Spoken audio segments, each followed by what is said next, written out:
30 seconds. Thank you.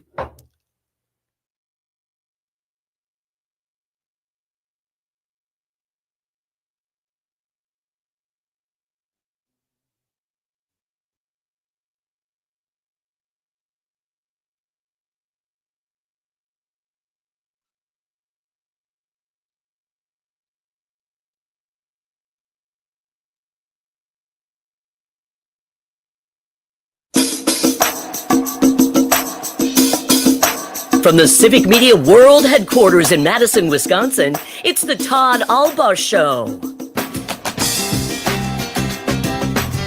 And now, pursuing truth wherever it may lead, here's your host, Todd Allbaugh. Across Wisconsin on the Civic Media Radio Network and streaming worldwide on the Civic Media app.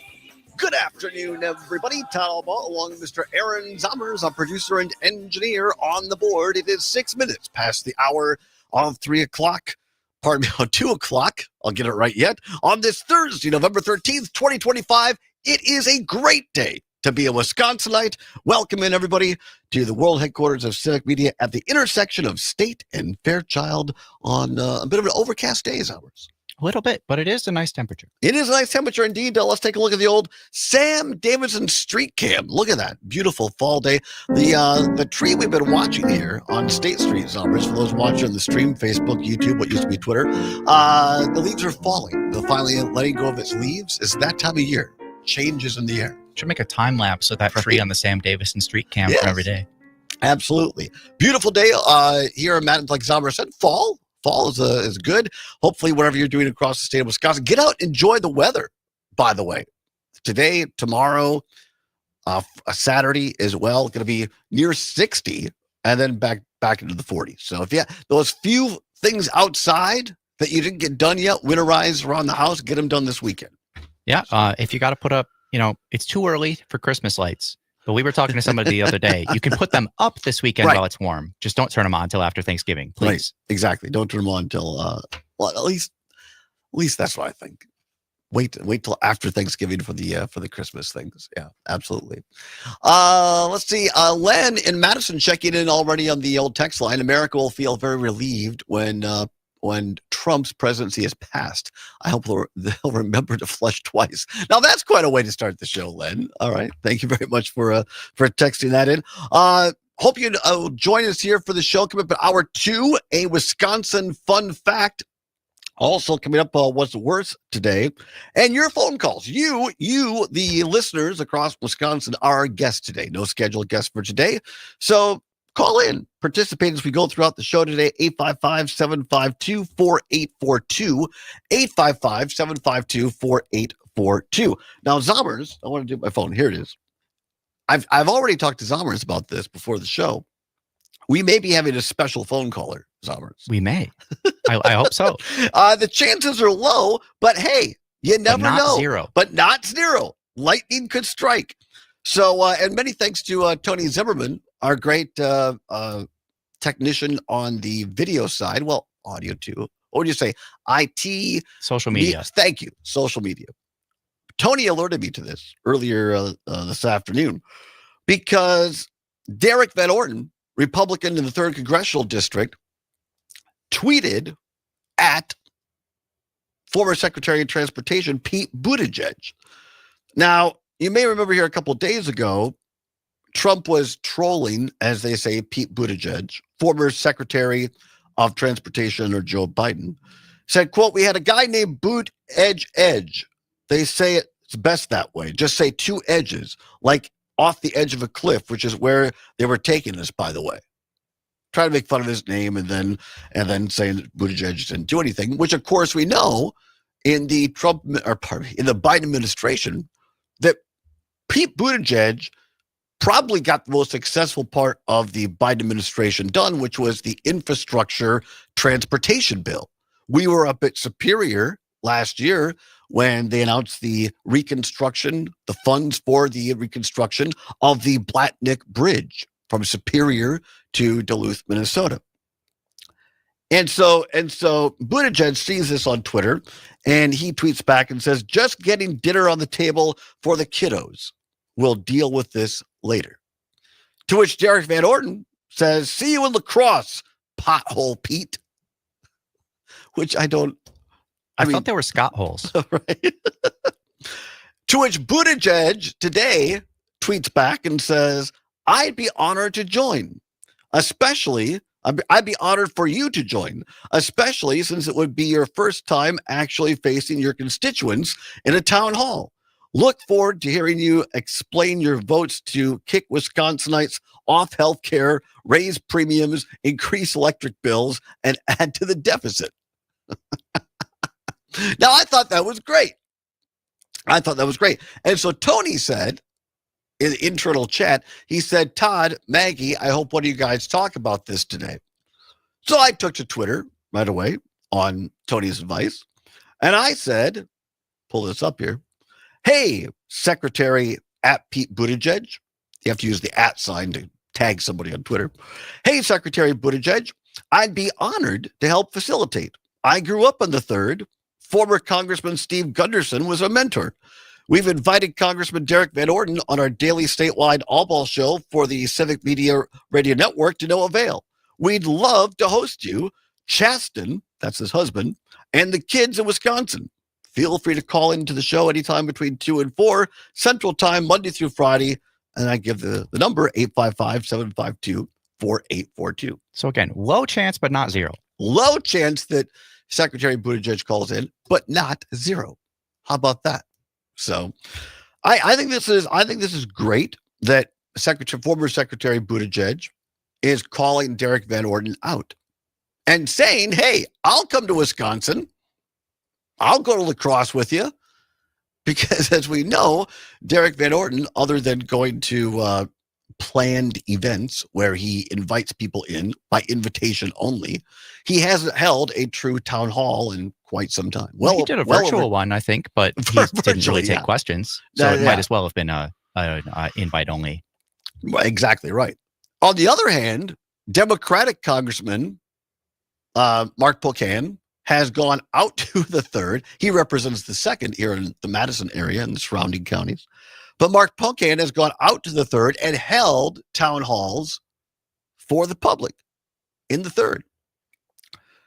And has invited Derek Van Orden to join him, but Van Orden has repeatedly said no so far. So maybe it'll take Secretary Pete. Now, wouldn't that be something? We could set up out there in when we did a show in La Crosse on the banks of the Black River, right? Yeah. On the kind of the backwaters of the Mississippi. We could do the show live from La Crosse. We could do it with Secretary Buttigieg, Congressman Van Orden, and that would be enlightening to people, I think. That would be, I think, I'd have to the problem is I think we would have to pre-record it or do it on a weekend or at night, because I don't trust Derek Van Orden to say things, not to say things that he to remain cannot. FCC compliant. Yeah, yes, exactly. Steve in Milwaukee, listening on WMDX, says Van Orden is such a troll. Did he show up in Washington on his motorcycle, spouting BS about the shutdown? Yeah, well, he did. By the way, he claimed he couldn't get to D.C. on a plane, so he took his motorcycle out to D.C. And then Pocan pointed out that, he gets a lot of mileage out of the deal. By driving there, that's true. Van Orden gets a lot more per diem that way. Scott Madison on WMDX says, have you seen the price of Christmas lights? If I put them up now, they're getting turned on. I have not seen the price. Well, I guess I was at Menards last weekend, bought a couple of Christmas lights with Mom. Everything's up, right, Summers? Yeah. I mean, prices are up, tough to, but yet Donald Trump remains. Everything's fine. Nothing to see here.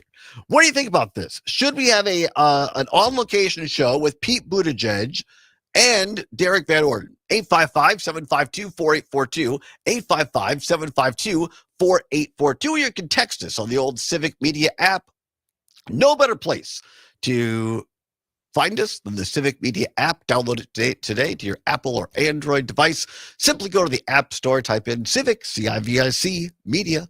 Cute little CM logo will come up, and then you can click on that. It takes less than a minute. It is free. It's what CBS's Gayle King calls a deal. How many, this is Dana in La Crosse, listening on WLCX up there along the banks of the Mississippi River. This is great. Oh, Dana is in La Crosse. All right.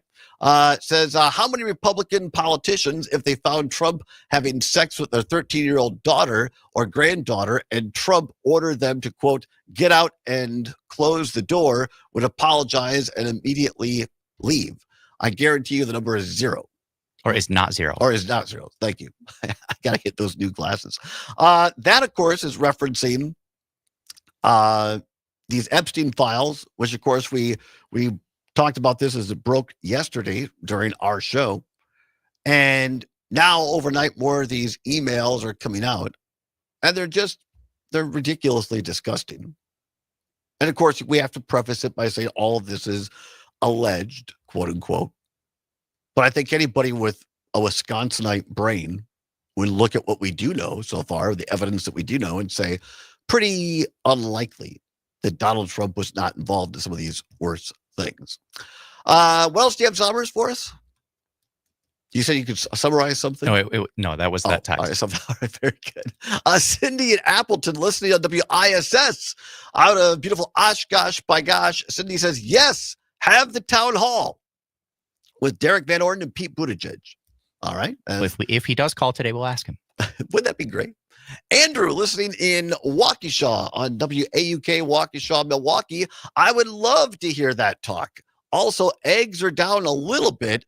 You know, we don't have expensive bird flu this year, extensive bird flu yet this year. That's right. But I'll give, I'm not sure that Donald Trump has anything to do with lower egg prices. But I know Jay and Matt and Aaron, Greg Bach, our friends over on Matt and Aaron Air, they've talked about this. That eggs are down a little bit, but as the listener points out, largely because the avian bird flu is over. Meanwhile, beef prices are soaring, and Donald Trump wants to flood the market with Argentinian beef. Seems like a very good way to support the farmers that he allegedly loves. Right. Andrew, listening on WAUK in Waukesha. You just read that. Oh, I'm sorry. You know what I am today? You know what I am? Discombobulated? That's exactly the word. We need our old friend Dan Schaefer here for the recombobulation area to help us recombobulate. What do you think? Should Todd and host a town hall in La Crosse for former Secretary of Transportation Pete Buttigieg and Republican Wisconsin Congressman of the 3rd District Derek Van Orden? 855-752-4842. 855-752-4842. We'll see if we can get this together. On the banks of the... Now, should we do it during the wintertime?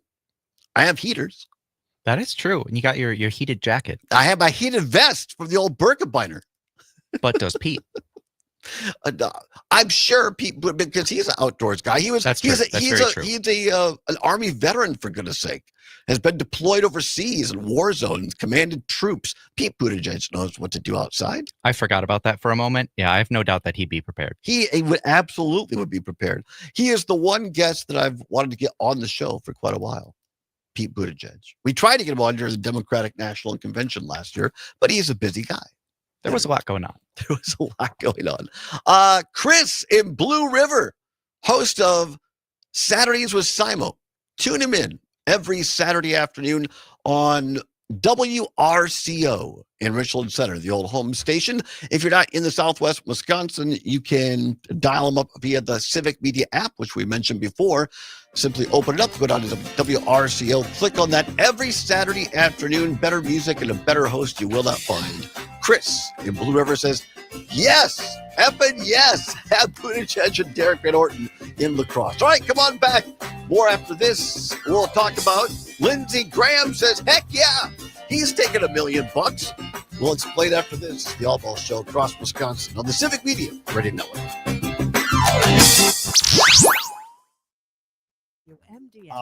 Could you come in and fix this camera, please? People watching the stream, I'm sorry, I don't know how to fix this. No one wants to get their teeth drilled at the dentist, right? They got the. That's why I stopped. Yeah. This is Dr. Chris Kammer from Victorious Dental. When you can heal cavities with brush-on medicine, why would you ever want to amputate tooth structure with a dental drill? There are no dental drills at Victorious Dental, and no shots either. Don't need them. There we go. For a kinder, more humane healing experience at the dentist, reach out to Victorious Dental at thedrillisgone.com.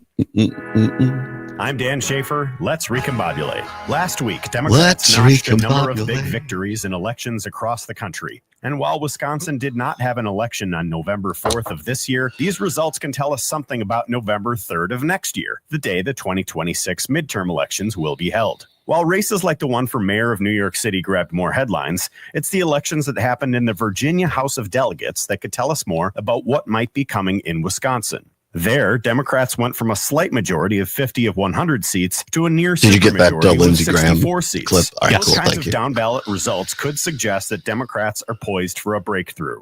In the Wisconsin state legislature, there will be the first election held fully under new maps next year. Democrats will have their first realistic chance to flip the legislature. In Jeff more Perry than a wants you to decade. put the camera back the way it was. Over the next year, Do you like of the course, close-up results better, like Perry? The ones in Virginia have to be encouraging for Democrats in Wisconsin. Find all of Dan's work at the Recombobulation area. Black Friday? Just one day? How about Black Friday all month long at Verlo? During the month of November, prices are falling so you can save hundreds on mattresses and adjustable bases. Plus, save big on all the other stuff. The Black Friday event, only at Verlo. I know that 1 in 10 veterans struggle daily with mental health issues. Suicide is a real risk. If you or someone you love is struggling today, 30 you seconds. are not. Gracias. Support is at Reach Out.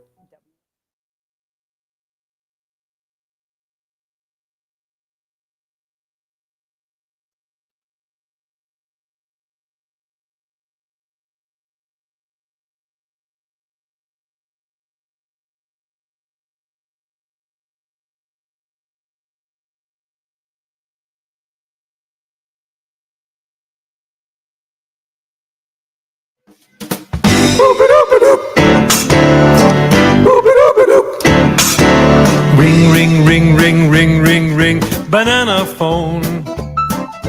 Ring, ring, ring, ring, ring, ring, ring, banana phone. I've got this feeling so appealing for us to get together and sing, sing. Sing, everybody. Ring, ring, ring, ring, ring, ring, ring, banana phone. Ding dong, ding dong, ding dong, ding, banana phone. Welcome back to the Todd Allbaugh Show on the Civic Media Radio Network. 23 now, past the hour of 2 o'clock. Aaron Sommer is doing yeoman's work on the board, as he always does. Nobody better in the business. If you're going to get yourself here's a little piece of advice. And I'm not into giving advice out too often. If you're fortunate enough to get yourself a radio program and you want to be successful, make sure you have a producer like the one, the only Aaron Zommers. Nobody does it better. Nobody knows how to make it sound better. Nobody knows how to make a silk purse out of a pig's ear host better than Aaron Zommers. Look, I'm just doing my best behind the board here. I'm just no different than what you're doing over there. You're the one that found that song. Was it you or Jeff Perry?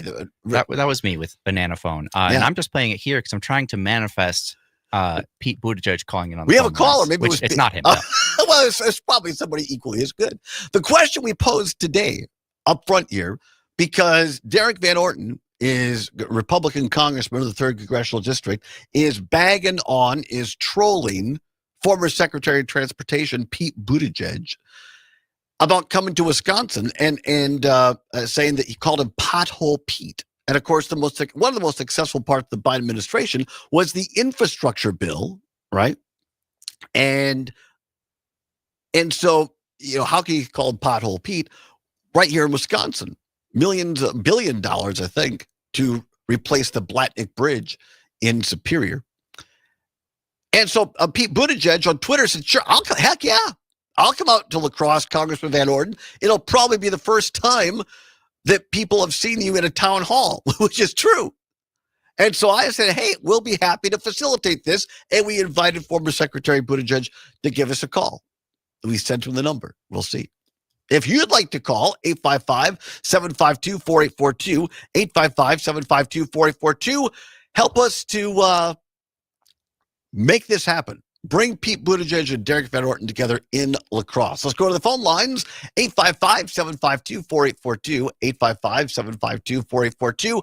Rick, listening in Waukesha on WAUK Milwaukee, Waukesha. Rick, you want to talk a little bit about food prices. We talked, yes, egg prices are down a little bit, but boy, I was just at the grocery store last weekend with Mom, helping her get ready for Thanksgiving. And boy, food prices are definitely up. What say you? Well, I got some old friends that were veterans during Vietnam, and they used to say that, you know, at the military bases, you could get your can of beer right out of the soda machine.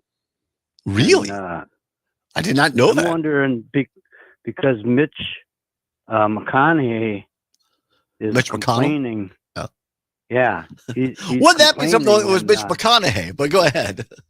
Yeah. Well, he's complaining, you know, and down south there about the situation there. And, you know, all of the grains mostly come from the Midwest. You know. Yeah. So I suppose those prices are up. Yeah, I appreciate it, Rick. Thank you so very much. No, it's all connected, right, with our ag producers and whatnot. Tammy, listening in Virginia, for goodness sake. Thank you, Tammy, for listening in Virginia on WMDX. Says, I would fly home from Virginia to see this matchup. Now, there, that's great. Now, Tammy, if this happens, Buttigieg, Van Orden, and Todd in La Crosse, come on, it'll be a spectacle. We'll let you know. It'd be fantastic. Dana, speaking of back in Dana La Crosse, WLX, what is it? LCX, thank you. Van Orden will simply not agree to do so. It is in their DNA to be completely oppositional to any Democrat. You're probably right, Dana. But hey, as Jesse Jackson said at the 1988 Democratic National Convention, keep hope alive. 855-752-4842, 855-752-4842. Dick in Madison on WMDX. Dick, what say you? Well, this is really rich coming from him. First of all, these are the people, Todd, that vote against things like that infrastructure stuff, and then they'll run out for a photo op and say, oh, I had something to do with it. You know, this is really something. And I mentioned this morning on your early morning show. I'm going to tell you exactly when we'll get health care under Donald Trump. Remember how he said, oh, infrastructure is terrible. Our airports are crumbling. First term did nothing. Same thing with health care. Give you Cadillac health care. Right. Did nothing. Okay, here's when we're going to get it. When he and his family figure out how to profit off it. That's when we'll get it. That's a great point, Dick. I appreciate the call. Thank you very much, Dick and Madison MDX. Because one of the, and I didn't read them all, believe me, one of the highlighted texts from that were released yesterday in these Epstein files, conversations with Epstein and other people. Somebody said, what is it with this? This one during Trump's first term as president. Like, this guy's going crazy or whatever. And Epstein says to this person in this text, says, it's very easy to understand Donald Trump. He has to get something out of it. That's it. Like, all he cares about, as long as he gets something out of it, as long as something, you know, it's something for him, then we're good. So, I mean, I think that's one thing you can glean out of all these Epstein texts that's, I don't know if it's useful or not, but it's insightful, certainly. It's something we've known, like, most of us, I think, for a long time. But to hear someone who really knew Donald Trump say that. Right. That's what I was going to say. It's something we could all surmise, but hearing somebody who was so close with him say it. Yeah. Brett in Brown Deer on WAUK. Brett says, when I was in Wisconsin National Guard, we had a soda machine we took to Fort McCoy filled with beer, 50 cents each. Look at that, Rick, you were right. How about that? I love it. All right, come on back, a little farm news. Pam Yonke, Midwest Farm Report is next. We're going to play that cut for you. Lindsey Graham says, heck yeah, he's taking the money. It's the Allbaugh Show across Wisconsin on the Civic Media. Ready to go.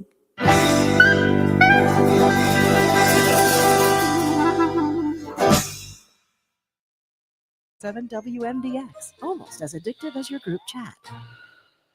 Local news, real voices, and conversations that count. That's Madison. And that's 92.7 WMDX. From accounting software to feeding our cattle, today's farms rely on a lot of technology. I'm Pam Yankee with a quick update on what's happening in food and farming news on a Thursday. That's why it's important for all of us that depend on technology to know that right now we are in a solar maximum. What is a solar maximum and how can it impact you? Well, I'll share that news next. What makes Dairyland seed corn different? The right stuff. More options to help you fight corn rootworm pests. A variety of hybrids with an advanced combination of above-ground pest control and herbicide tolerance. And a ton of other options supported by direct access to agronomy experts who will help you get the most out of the ideal seed for your Midwestern acres. The right corn for you and the right people by your side. That's the Dairyland seed difference. Meet our 2025 lineup at dairylandseedcorn.com. You may not even realize it, but right now we are in a solar maximum. That's when the sun goes from minimal activity to maximum activity back to minimum activity. Sean Dahl, who's a service coordinator for the Space Weather Prediction Center, says that can impact Earth's magnetic environment and some of the technology you rely on. The impacts are wide-ranging. They affect satellites in space that are trying to maintain their orbit because when a geomagnetic storm happens, the Earth's outer atmospheres expand and they become more dense, and satellites will slow down because they're going through that more dense atmosphere. And if it's not corrected, they will lose the war to gravity and they'll burn up in the atmosphere. Storms we had last year, 2 of them, in fact, had the largest satellite migrations in history happen as a result, because 5,000 or more satellites were burning fuel trying to maintain their orbit. Sean Dahl, he is the service coordinator at the Space Weather Prediction Center. He says these solar maximums will also impact aviation, making changes in flight patterns necessary to maintain signals. So if the yield monitors or other technology you rely on today are a little bit slow, now you can point to a solar maximum.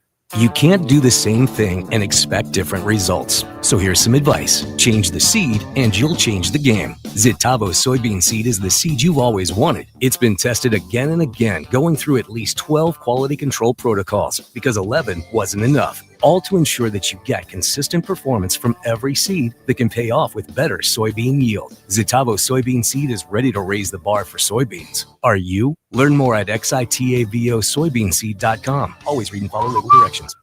Farm organizations and commodity groups all applauding that the government is getting back to work, specifically noting their dependence on the U.S. Department of Agriculture and the Food and Drug Administration. That's a quick update on what's happening in food and farming news. For a Thursday, I am Farm Director Pam Yankee. Your neighbors are talking. Leaders are deciding. Madison's story unfolds daily on 92.7 WMDX. I'm meteorologist Rodney Price. A mostly sunny Thursday afternoon. A light south breeze developing with highs in the mid-50s, mid-30s tonight, and mostly clear skies across the area. A big jump in temperatures heading into Friday with sunshine. Afternoon highs in the lower 60s. Right now, it's 51. Hey there, Wisconsin. Tom Hartman here.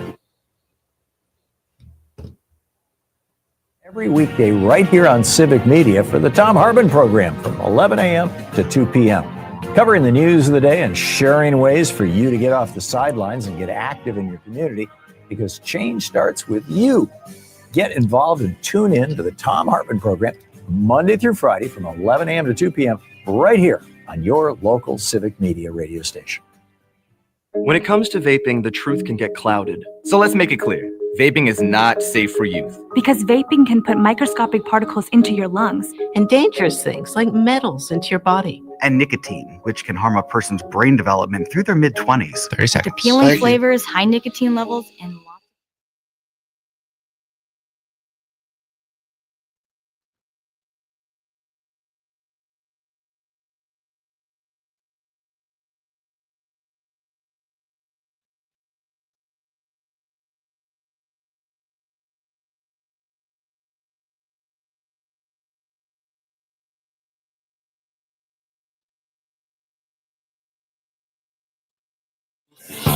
Money, money, money. Welcome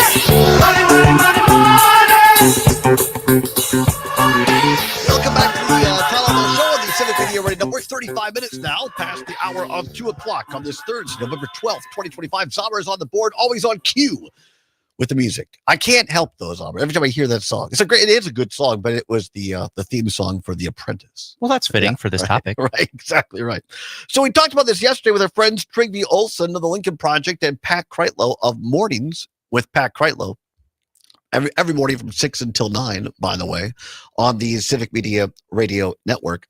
And again, and also our friend Matt Flynn, attorney Matt Flynn, also a Navy veteran, two-time chair of the Democratic Party, and an author, Matthew J. Flynn. Check out all of his books wherever you buy your books. So, and I know Jane and Greg talked about this on their show yesterday and today as well. Tucked away into this little bill that ended the government shutdown. And by the way, it passed the House of Representatives last night and went to Donald Trump's desk and he signed it. So officially, technically, the government shutdown is over. But tucked away in this thing, a couple little nuggets, which we discussed yesterday, but I wanted to bring this back up. There is a provision that would pay out 8 Republican senators who say they were harmed when the FBI during the Biden administration investigated them for, things like insurrection. Because you remember Ron Johnson tucked away the illegal false elector votes in his pocket and took him from Madison and took him out to D.C. and tried to get him to Mike Pence, vice president. And Pence said, no, we're not doing this. But Ron Johnson, he's admitted that he had them, but he said, well, just for a minute, just for a couple of minutes. And so, the FBI was like, well, maybe we should investigate these people. And so they looked at their phone records, which is a completely legal thing to do, right? So they look at the phone records, and now these 8 Republican senators are saying we should get up to, I guess, $1 million now. I thought it was 500,000. But I guess for each instance or something. And yesterday, it happened kind of during the show, so I didn't have a chance to talk about it. But in the Milwaukee Journal-Sentinel article by Molly Beck, headline, Senator Ron Johnson has, quote, no plans, unquote, to use spending bill provisions to sue over the search of his phone records. U.S. Senator Ron Johnson said he has no plans to take advantage of a provision in the new bill to reopen the federal government that allows senators to sue over justice officials obtaining their phone records during a January 6th probe. The provision was included in a new spending bill that the U.S. Senate passed on Monday. Johnson voted for the legislation, and Democratic U.S. Senator Tammy Baldwin voted against it. Johnson told the Journal-Sentinel, quote, he has no plans at this time, unquote, to sue the government if the bill becomes law, but did not close the door completely. Quote, if I did sue, it would only be for the purpose of using the courts to expose the corrupt weaponization of federal law enforcement by the Biden and Obama administrations, unquote. Oh, I'm not going to do it, but if I did. But if I did do it. But he would close the door completely. Now, on the other hand, Lindsey Grinder Graham out in Washington, D.C. yesterday was asked about this very thing. And if he plans to sue, here is Senator Lindsey Graham yesterday in D.C. So that's be filing a lawsuit. Oh, definitely. And if you think I'm going to sell this thing for $1 million, no. I want to make it so painful no one ever does this again. Wow. Strong words. I want to make it so painful nobody ever. Hell, heck yeah. Oh, heck yeah. Lindsey Graham's going to take that money. He's going to get that cheese. 855-752-4842. 855-752-4842. Mark in Prairie du Sac. Mark, always a pleasure. What say you? Well, it's probably not a good idea for me to call because I really got to clamp down my FCC filter. I'm just so angry about this because these men and women were involved in a conspiracy against the voters of the United States of America. And Ron Johnson did this He was toting around fake electors' ballots. I mean, the people in Wisconsin admitted they created fake elector ballots. They signed an agreement. Yes, we did do it. We broke the law. They signed an agreement admitting they broke the law. There was no reason for them to create these fake elector ballots. There was no doubt of who won the election in 2020. And I think I'm going to call Lindsey Graham's office, and I will not have a FCC filter on when I call his office, because he can pack his bags and go to purgatory for a few months. I'm going to interrupt just for a second, Mark. Interrupt just for a second. Totally appreciate your passion, your anger, but unless Lindsey himself picks up the phone, would just caution you and caution our listeners, when you call legislative offices, you're going to get a staffer. I was once a staffer, and believe me, the staffers don't always go along with their bosses. So, please don't verbally abuse the staffer. And I probably won't do that, but I mean, I know, but I wanted to say that because some people might take you literally. But go ahead. In Ron Johnson's office, one of his staffers was one of the guys that was aiding and abetting this crime. Really? Is my understanding that it is just disgusting that these guys, and now they say, there was. They're picking on us. We had to look for all this fraud. There was no fraud that went on. I can't say there was no fraud. There was no substantial fraud that would have affected the election results in 2020. And anybody who says otherwise is a liar. Donald Trump continues to press this lie, lying to the American people, stirring up passions that do not need to be stirred up. And it is just disgusting that the Republicans do not have the guts to call him out and say, no, we're not going to take this. We did wrong when we did this, because as a matter of fact, some of the fake electors says, yes, we did do something wrong, except for Bobby Spindell, who is here in the state of Wisconsin, who is, beneath pond scum. I scrape stuff off my boots that are worth more than Bobby Spindell.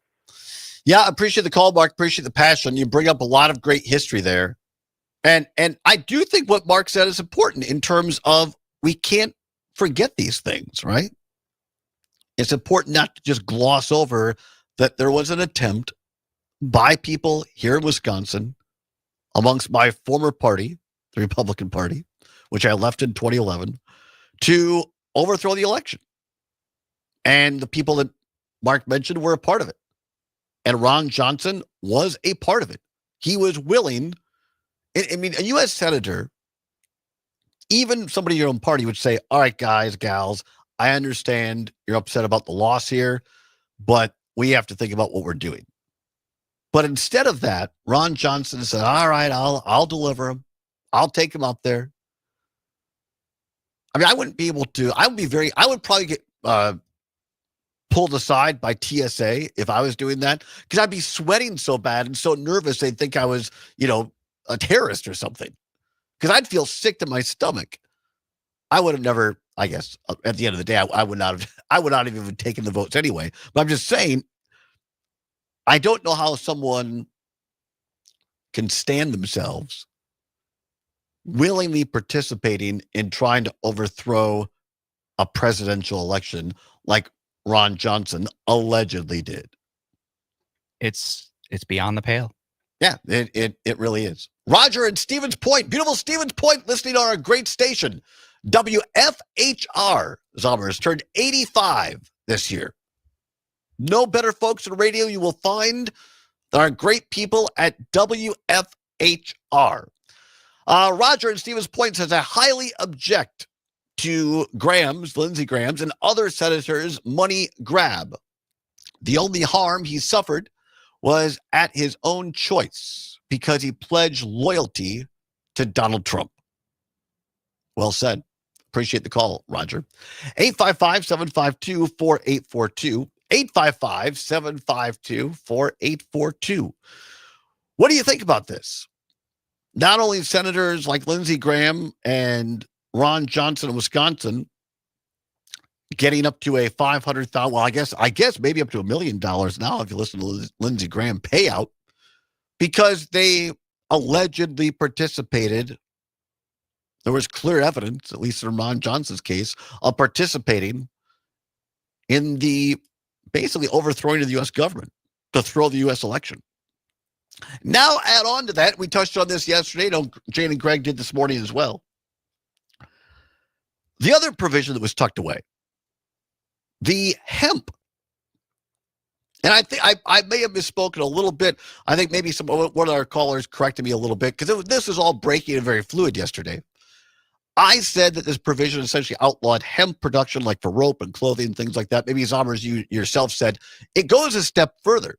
It does. It also includes any other hemp byproducts, which include, all the ways that these producers have been using to get around the federal ban of marijuana by using Delta 8, Delta 9, THCA, all those slightly different. Like gummies. Yeah. Like a THC gummy or CBD gummy, these things. You go to a place to get go to a spa, and you might use CBD oil in a body treatment, 855. So this bill also essentially bans like 90% of all those products.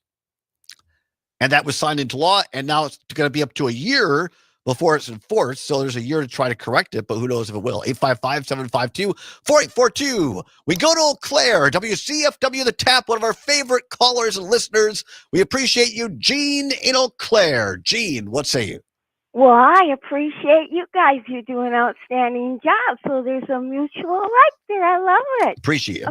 Well, really love it. So anyway, I just wanted to say something. I'm sorry I'm a little late here. But that gall darn Ron Johnson from Wisconsin, the money that these liars cost our state with hiring that fraudulent loser judge who wasn't in there anymore, and we know who he is. Right.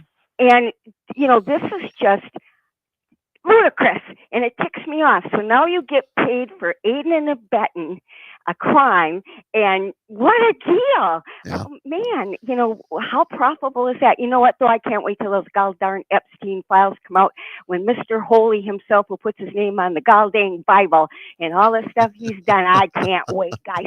You have a great day, and thank you very much. Appreciate Goodbye. you, Gene. We'll talk to you later. Gene in Eau Claire on WCFW The Tap. Now, Gene, retired educator. There's somebody with passion. Who cares? 855-752-4842. Let's go to Bob in Madison. Listening to WMDX. Bob, thanks for calling. What say you? I love the show. I was just trying to get some information, wondering if they're complaining about the phone calls on their private phones or government issued phones, because government issued phones, emails, they're public record. They aren't private. You have no expectation of privacy on those. I believe, Bob, and Zommers can keep me honest, because Matt Flynn, who is an attorney, addressed this a bit yesterday in the show. I believe both were looked at. They're government issued and they're private phones, which, according to Matt Flynn and other attorneys, is completely legal in this case. I mean, because this went through, this wasn't like the FBI just woke up and said, hey, let's tap somebody's phone. This went through all the proper legal channels, is my understanding. Thank you. Appreciate the info. Appreciate you listening, Bob. Thank you very much for taking the time to call in. 855-752-4842. 855-752-4842. What do you think about these two little provisions tucked into the old bill that was signed by Trump last night to end the government shutdown, which pays out Ron Johnson, Lindsey Graham, and 6 others up to $1 million? We're going to get that cheese, and it basically gets rid of cannabis byproducts, hemp. Big industry in Wisconsin. But Lindsey, heck yeah, he's going to get that cheese. Come on back. It's the Allbaugh Show over Wisconsin's Civic Media right now.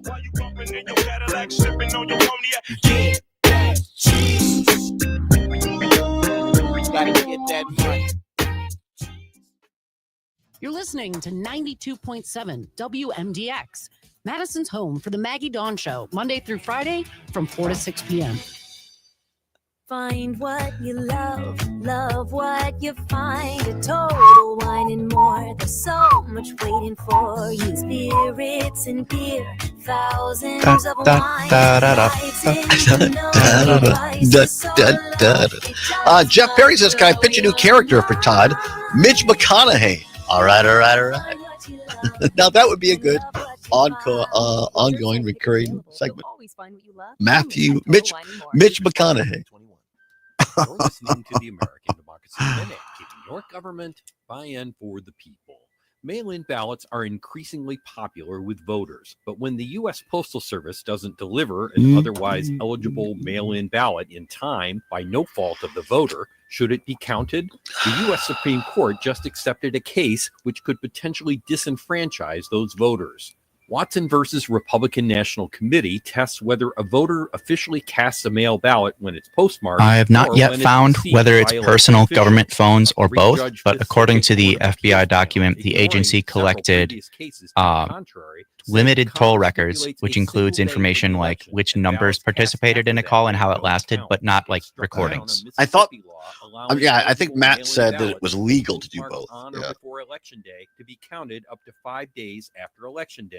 29 states have such rules, and the U.S. Election Assistance Commission says 46.8 million votes were cast by mail in 2024. The U.S. Postal Service's own report shows that in 2024, over 119,000 ballots took over 7 days to deliver. When plaintiffs were denied an en banc rehearing with all Fifth Circuit federal judges, some dissented, saying such grace period rules had existed since the Civil War. The case will be heard in 2026. We have the case documents and more at AmericanDemocracyMinute.org. I'm Brian Beal. Hey, honey, how was your day? Yours? Pretty good. Guess what? The boss asked me to find a place for the holiday party this year. Oh, I know a place that'd be just Yes, right here. We think so alike. No, we can wait, put some wait. text. No, not what? our house. Sugar River Pizza. You you already told them they could be here, didn't you? Yeah, I'm well- sure you thought catering from Sugar River would be just fine. Sure. But yeah, but you've seen that huge room in the back of the Sugar River Pizza at their Sun Prairie location. Yes. It's ideal for a holiday party. Well, yes. Fabulous pizza, that pulled pork you love, pasta, soup, sandwiches. Yeah. Anyone can get exactly what they want. And it's better than your meatloaf. Well, Wait, let me wait, call what- them. what'd you just say? You said 30 you like seconds. my Thank you. I did. No, Sugar River Pizza.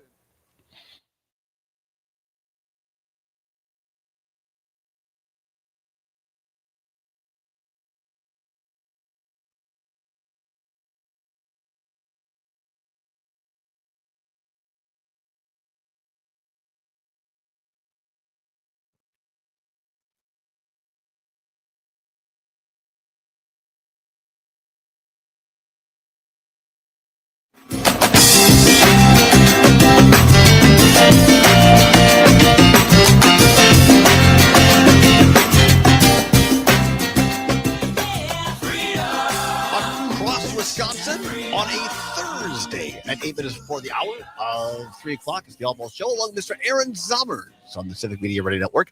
Coming up at 3 o'clock, little news, weather, and sports. Our great sports reporter, Mike Clemens, will be along with a sports update. And then a Wisconsin fun fact, which Zommers has quickly become my favorite segment of the show. It's a quick little bit Right. that tells you something true Right. and makes you laugh. Well, so for some people, what is he talking about? But Makes me laugh. thank you, and it makes me laugh, and isn't that really the point? Glad to have you along. So we'll have that, and also a what's worse for you today. And in hour number 2, I want to play you something. I'm going to play you something that touched me, and I hope that we all think about. And it is a test. I guess I'll call it a testimony. It was in front of a city council in the city of Oregon, or in a city in the state of Oregon, of a 16-year-old American kid, a Latino kid, who talked about what it's like living as an American who happens to be Latino in the state of Oregon right now with ICE. And I think it's just a little tough to listen to. Not too long, but it will make us, hopefully make all of us think a little bit, right? 855-752-4842 right now, and getting your take, your opinions on these two little items that were snuck into this bill last night.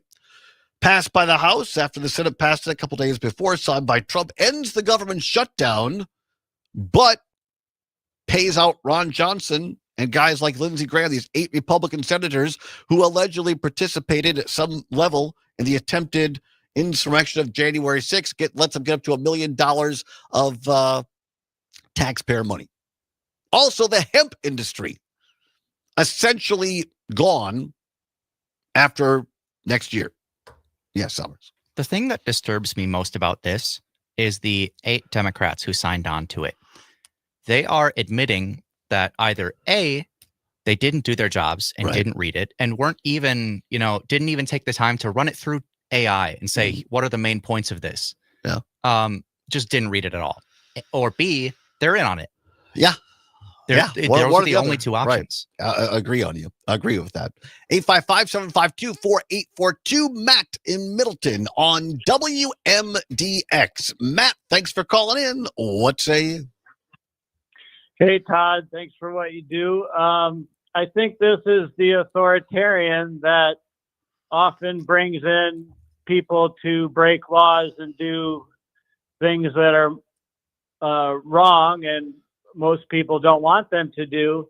So when he's under pressure, he will then move to buy people off, circle support, have more and more people in his party commit crimes or do things that most people don't like, so that they all become kind of glued together in their bad behavior. And I think that's what's happening. And we're going to probably see more of that as the walls close in on this regime. Yeah, appreciate the call. Great observation, Matt. Thank you very much. Matt in Middleton was on this morning with our friend Pat Kreitlow. Mornings with Pat Kreitlow, every morning from 6 until 9. Our friend Joseph Pecky, Democratic strategist, the guy, in my opinion, that should have been voted in as the chair of the Wisconsin Democratic Party. But hey, I'm not a Democrat, so I didn't get a vote. But Joseph Pecky was on this morning, and he was picking up kind of what Matt was saying there. And I think some people look at this and say there may be a crack, if you will, in the support for Donald Trump amongst the Republican caucus, at least in Congress. I mean, you had people like Marjorie Taylor Greene, of all people, agreeing to sign on to this. Lauren Boebert, Nancy Mace? Nancy Mace. Boebert, in case you didn't hear, this was reported by CNN, citing several sources in the White House. Apparently, according to CNN, Donald Trump and or his cabinet or his staff summoned Lauren Boebert, Republican Congresswoman from Colorado, to the White House. But not just to the White House. They took her down to the Situation Room. That's right, the sit room, as it's known. This is where presidents go to be told the most secret of top secret things. They go down there to launch military operations, to talk with overseas people. It's soundproof. It's everything proof. The most private room maybe in the world. And they took Lauren Boebert down there to try to politically whip. That's what it's called when you try to change somebody's vote. It's called whipping their vote. I don't know why, but like whip into shape. Right. It's not like physical whipping, but at least I don't think. But they took Lauren Boebert down into the Situation Room to try to get her to change her vote on this, on signing on to the Epstein files or the release of the Epstein files, which she did not do. And so to the point there, the caller, and what Joseph Pecky was saying this morning on Kreitlow's show, that there may be some of these people, and Trigby's talked about this on this show, about people who read the tea leaves in Washington, know where the winds are blowing. And Marjorie Taylor Greene, who is not a person that I politically agree with often at all, but she does have a certain good sense of political winds. And perhaps she's knowing where this is going to go. 855-752-4842. Let's go quickly to beautiful Detroit, Michigan. Andrew in Detroit, thanks for calling, my friend. What say you? Hey, good afternoon. I heard, those two ladies were taken down to the Situation Room, and neither one of them gave in. Yeah. So that's very good news. I think what needs to happen, though, is that pundits, people like yourself, on the radio, on the internet, on the YouTube, we need to constantly bring these things out going forward into the midterms and going forward into the presidential election. But I'm hoping that our people that decide to run as candidates leave this stuff in the past and just talk about how they're going to fix our cable issues, how they're going to fix our worker issues. So Great call. I got up against the clock, Andrew, but you're right. Dems have to stand for something. They can't just be against everything. Great point. Hour number 2 straight ahead. 92.7 Well, you talked about WMDX when. Columbus, Madison's home for real news, great conversation. A civic media station. ABC News, I'm Michelle Franzen. It's day one of the reopening of the federal government after the record 43-day-long shutdown. ABC's Jay O'Brien says efforts are underway to restore back pay and those critical SNAP benefits. This is the first day of the government fully functioning again. So they said SNAP recipients will start to see benefits depending on their states, because the way benefits are processed depends on the state. But starting today, perhaps a little bit tomorrow, federal employees, 1.4 million who have been going without pay. Some have been showing up to work and been deemed essential, like air traffic controllers. Others who have been furloughed, they'll start to get paid over the weekend. A last-minute reprieve in Oklahoma for convicted killer Tremaine Wood. The execution for the convicted killer was called off after the government granted clemency. Following a review and prayer, he accepted the parole board's recommendation to stop the execution. Wood was on death row for the murder of a 19-year-old in 2002. He'll now serve life in prison without parole. And stocks are sharply down. This is ABC News. Construction barrels bloom every spring. So do opinions. WMDX, guiding Madison through life's most predictable surprises. For 92.7 WMDX News, I'm Savannah Tomei Olson. Madison officially has a budget for 2026, but there was some last-minute drama to get there. 3 alders proposed defunding the Office of the Independent Police Monitor. The office has struggled to get off the ground, as has the Police Civilian Oversight Board. They were both designed to provide civilian oversight to the police department and handle complaints. Most recently, former independent monitor Robin Copley resigned, citing severe health issues, stalling work for that office again. Last year, during the budget process, city leaders questioned the office's success. The mayor even suggested axing it altogether. Now, Alder Isidore Knox Jr. proposed defunding the Office of the Independent Monitor and moving the $400,000 budget to help pay for body cameras for Madison Police. As we know, there's been a history of ineffectiveness with this office, the OIM and the supporting commission. And I know this because I've served on this commission for 2 years, and I served along with the current chair, Maya Pearson. Pearson defended the Police Civilian Oversight Board, saying it can take a lot of time to get these processes up and running. You're asking an office and a board of civilians who are volunteering their time to work with an office from scratch to create this mechanism to support the community. Ultimately, that move to defund the Office of the Independent Monitor and the Police Civilian Oversight Board failed in a 3-17 vote.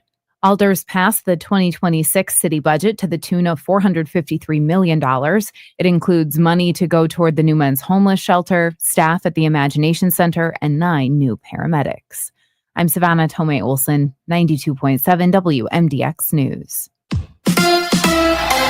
The Bucks get stung by the Hornets. Hi, I'm Mike Clemens with Sports NBA. The Bucks losing to the Hornets, 111-100. Giannis Antetokounmpo had to sit out with a sore left knee. Doc Rivers on what the team learned from this loss. I think AJ and Gary probably understand the importance of Giannis more than anybody tonight. But I think our team, this is a good lesson for us too.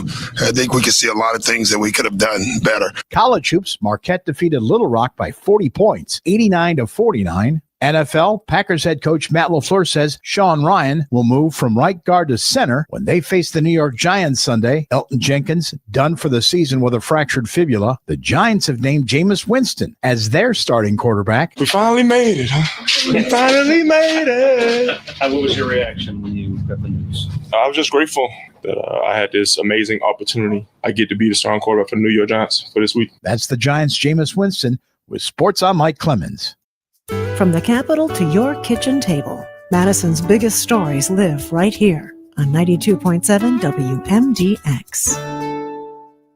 I'm meteorologist Rodney Price. A mostly sunny Thursday afternoon, a light south breeze developing with highs in the mid-50s, mid-30s tonight, and mostly clear skies across the area.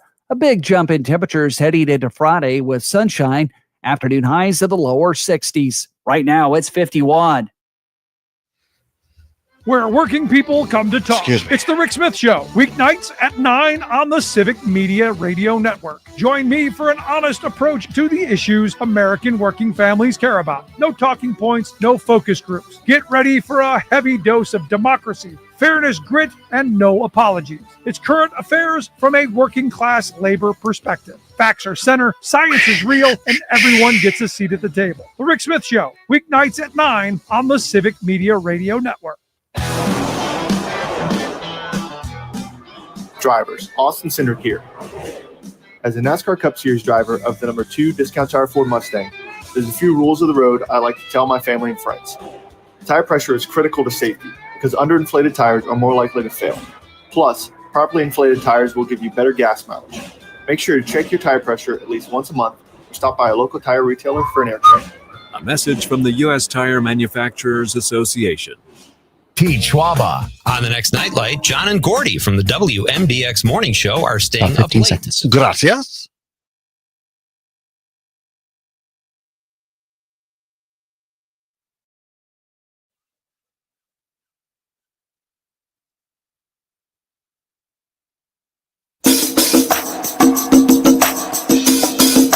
From the Civic Media World Headquarters in Madison, Wisconsin, it's the Todd Allbaugh Show.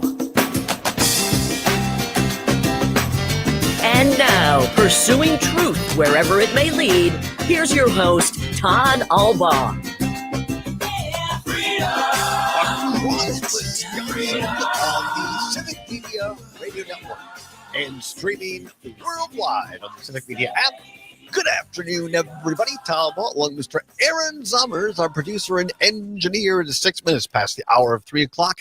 Welcome into hour number 2 of the big broadcast here. It is Thursday, November 13th, 2025. It is a great day to be a Wisconsinite. Welcome in, everybody. Glad to have you along here from the world headquarters of Civic Media, downtown Madison, high atop State Street, a block off the Capitol Square. At the intersection of State and Fairchild. Zommers. Hour number 2, thanks for being with us. Going to be having a What's Worse for you here shortly, a little Wisconsin fun fact. And a little bit later this hour, a little bit more serious than we are sometimes in hour number 2. But really important, I think, to take a listen to this.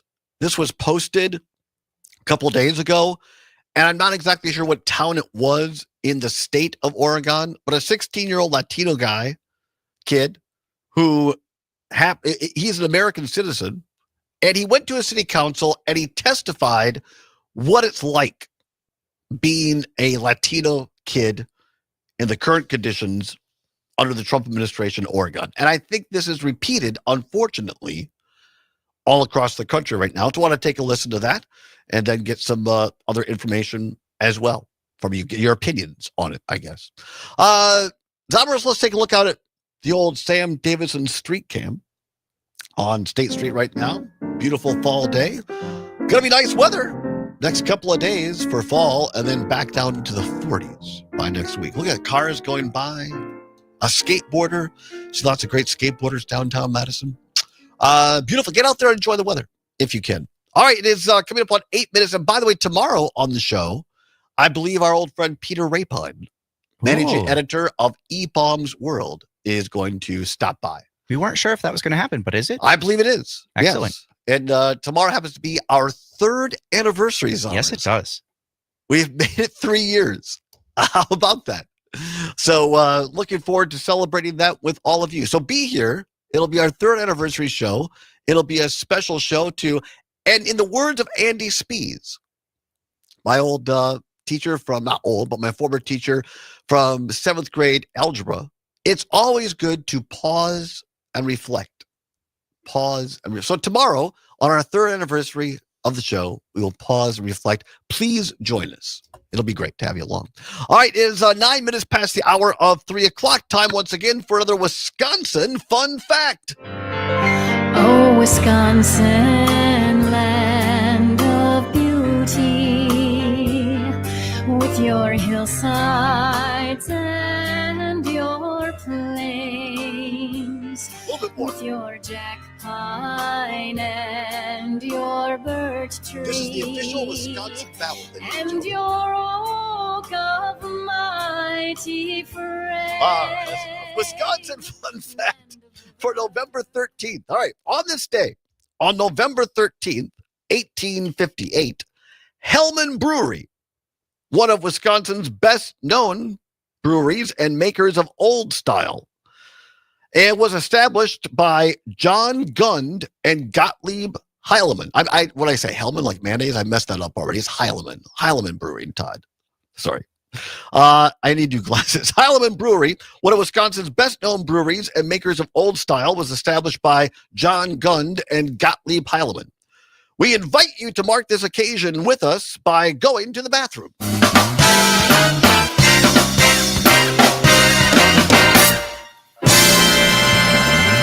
And that's how we play Wisconsin Fun Fact. How about that? Did you ever have Old Style? I have not. Yeah. I maybe once or twice. Do you think that that its taste reflects?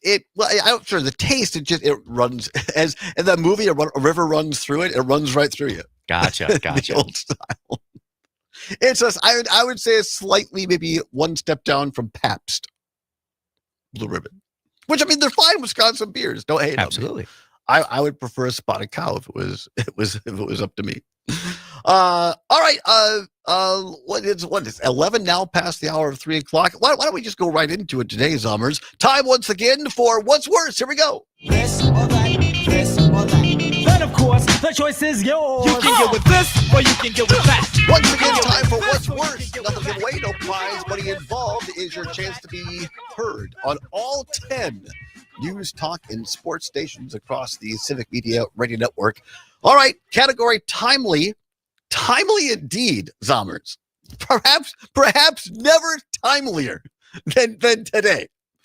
As our friend Mike Lucas, and we think he'd be our friend if he was on the show, a great admirer of his work at Badger Athletics and as a sports writer. All right, category today, timely indeed. Too much to do, not enough to do. Too much to do, or not enough to do. 855-752-4842. 855-752-4842. You can also text us on the old Civic Media app. If you don't have it, go to your app store on your Android or Apple device. Type in Civic, C-I-V-I-C, Media in the old search bar. It'll come up, CM logo. Click on that. And bada bing, bada boom, takes less than a minute. It is free, the Civic Media app. You can listen to all the stations. Like my favorite station, I'm just going to say this, WRCO. What? I never could have guessed that was your favorite Center. station, given that you grew up working there. 17 years at RCO. How about that? You can listen to our friends like Phil Nee on Those Were the Days on Saturday evenings on the Civic Media app. Our friend Chris Simonson, Simo Saturdays with Simo on Saturday afternoons. Great crew up there at WR. I would not be here if not for the folks at WRCO. So how about that? Anyway, I get off the subject there. What's worse, too much to do or not enough to do? Too much to do or not enough to do? 855-752-4842. 855-752-4842. And I appreciate for those watching on the stream, Facebook, YouTube, Twitter, Twix, what used to be Twix, Twitter. It used to be Twix, I said. Yes, Twitter, X, which used to be Twitter. Thank you. Craig Ferguson, who had the Late Late Show on CBS before he was essentially let go on CBS. I still follow him on his socials. And great comedian, great host. I think one of the best late night hosts ever, Craig Ferguson on the Late Late Show. And he's the one that I think coined the phrase Twix. It's not Twitter, it's not X, it's Twix. I thought that was pretty good. Which I like. Yeah, me too. But if you look on the card here, the graphic that has been provided to us by co-executive producer Chris Pauls, the too much to do is an individual, and she's wearing glasses, and she's like, her head is down on a table. She looks exhausted. And then the other person, she's looking straight into the camera, and she looks frazzled, I think. So too much to do, you're exhausted. Not enough to do, she looks frazzled. A little bit, yeah. Have you ever been frazzled when you don't have too much, not enough to do? I don't know. I think I've talked about this before on the show, but I never have nothing to do. Right. Sometimes I get, option paralysis where I'm like, I don't have anything scheduled right now. I could do so many different things, and then I end up doing none of them. Well, that's the way it happens sometimes, but ADHD too much for you. Yeah, you and me both, buddy. Too much to do or not enough to do. 855-752-4842. 855-752-4842. Let's go to the old phone lines. And Jim in Brookfield, listening on WAUK, Waukesha, Milwaukee. Jim, you are one of our longtime listeners. Got to meet you and your wife down there along with Zommers at the old No Packers, No Life World premiere in Waukesha earlier. Always appreciate you calling in, Jim. Too much to do or not enough to do? What's worse? Not enough to do, because when there's too much to do, you always get something done regardless. And you give it your best shot, you're always productive, you'll get things done. When there's not enough to do, you're always in this standby mode, and when time goes by, you feel like you've wasted an afternoon or a day. So to be productive, always have too much to do. I think that you're onto something there, Jim. I agree with you. Thank you very much for your call. Thanks for your listenership. Always appreciate it. 855-752-4842. 855-752-4842. Give us a call here at the Old Civic Media Radio Network. What too much to do or not enough to do? That's the question here. Lots of text coming in off of the old text line. Len in Madison, listening on WMDX. Barring the extremes of both, too much to do is probably worse for one's health, both mental and physical. Well, that's a good point too, right? If you really truly have too much to do, that could be stressful mentally and physically. That ain't no good. Oscar, listening on WMDX in Madison, says too much to do means that your list of things that were supposed to get done is incomplete. Now you feel disappointed and ashamed. Well, speaking of ADHD, right, Summers? Yeah, very much so. Because that's people ADHD. We have two times: it's now or not now. And if it's now, then you're going to do something. If it's not now, we tend to put it off. Yeah, we have a comment on YouTube from John saying ADHDers have an issue where if we have an appointment at like 2 p.m. that lasts an hour, our whole day is wasted. Right. I wish I could disagree, but that is exactly how it feels some days. Yeah, absolutely. Where you're like, oh, I can't start something because I have this appointment. And if I start something, then I'm going to be late for the appointment. And then you get back and you're like, well, now I only have 5 hours left in the day. And that's not enough to do anything. It is, but it feels like it. We ADHDers, we like I say, it's either now or not now. So unfortunately, we'll often be late to things. And I'm not saying it's good to be late, but people will say, oh, you're being disrespectful. And no, it's not necessarily that. It's just that in our brains, if it's 10 minutes before a meeting, it's not now. And then when it is the top, oh, geez, now it's now. And so we just have a unique way of trying to deal with things. Brett in Brown Deer, listening on WAUK. Not enough to do is definitely worse. Too much to do keeps me busy, but I hate boredom. I quit a good job because I was too bored. Really?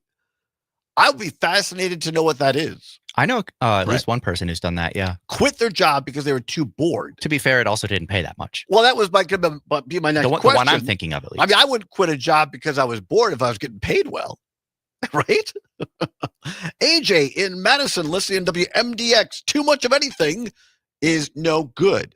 Now or George Clooney, great actor, was on Sunday morning, CBS's Sunday morning, great profile last weekend.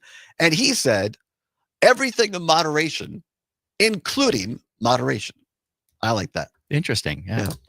855-752-4842. 855-752-4842. Ollie in the North Woods is on the line. Ollie, too much to do or not enough to do? What's worse? Well, I can't really give you an answer to that because we were, as kids, born to have too much to do. Our dad was of the opinion, never put off today what you'll have to do tomorrow. That's a good point, right? You should get things done, right? Not to procrastinate. Good to hear from you. How are things? Got 15 seconds. How's the weather up there on the North Woods today, Allie? Oh, it's nice and sunny, and it must be close to 50 degrees here. All right, very good. 50 degrees. Wow, that's fantastic. Yep. Good for you. All right, thanks, Ollie. Appreciate you up there in the North Woods. What's worse, too much to do or not enough to do? 855-752-4842. 855-752-4842. Parker Olson Producer for Kreitlow's chiming in. We'll tell you what he says and your phone calls and more after this. It's the Allbaugh Show on the Civic Media Radio Network.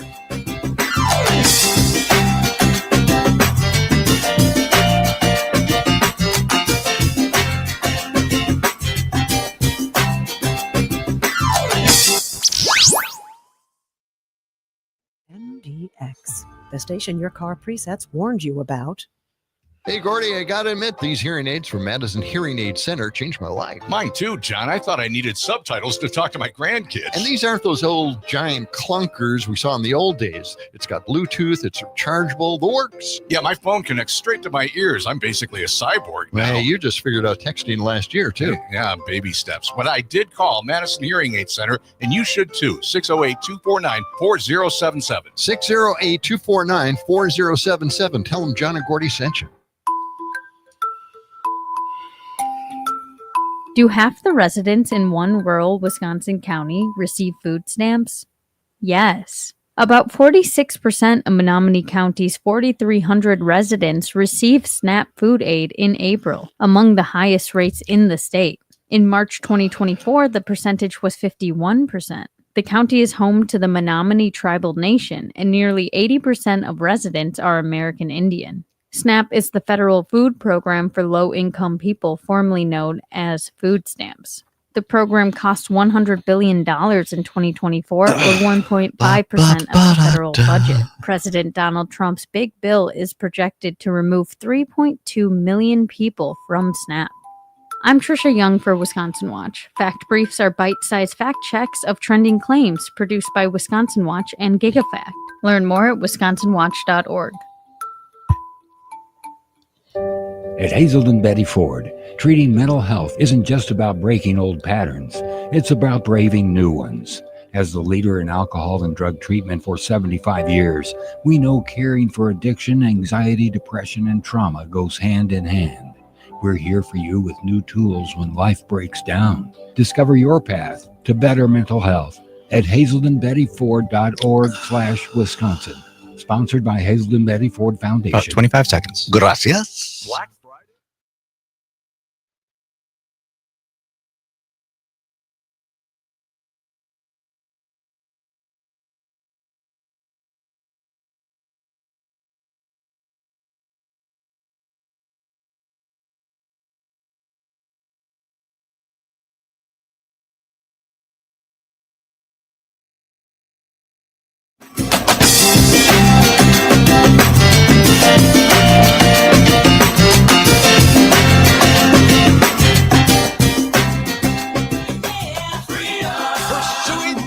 Wherever it may lead, and having fun doing it. Welcome back to the Allbaugh Show on the Civic Media Radio Network. Now, 22 past the hour of 3 o'clock. Glad to be along with you on a Thursday, November 13th, 2025. Aaron Zommers, the incomparable, fantastic Aaron Zommers on the board playing the hits for you. Hit after hit. Do you ever think, Zommers, about getting like a nighttime gig DJing? You're that good on the board.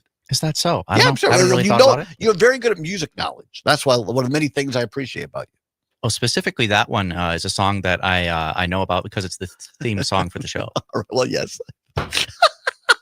Mr. Smart Guy over there. I appreciate that. All right. We're right in the middle, right smack dab in the middle, you understand, of what's worse today. Too much to do or not enough to do. That is the category today. Too much to do or not enough to do. 855-752-4842. 855-752-4842. Our own Parker Olson. Mr. Olson is the producer of the Pat Kreitlow Show. Mornings of Pat Kreitlow every morning from 6 until 9. I keep messing. How long has it been? The name's been changed for like 6 months. I still keep calling it by its old name. It's, change is difficult. Yes, it is. But it is constant. Parker Olson on the YouTube says, I've never felt so seen. I'm assuming now, Parker, I don't want to put words in your mouth, but are you like Zommers? We've been very open on the show, Zommers and I, that we both have ADHD, that our brains think in certain ways and you operate in certain ways.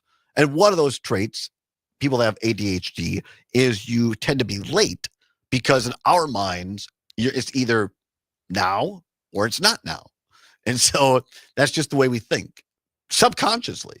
I'm not saying I'm always late, but many times especially like if I'm doing something or writing something, or if I'm with someone, I think, well, I could stay with this person, have coffee a little bit longer.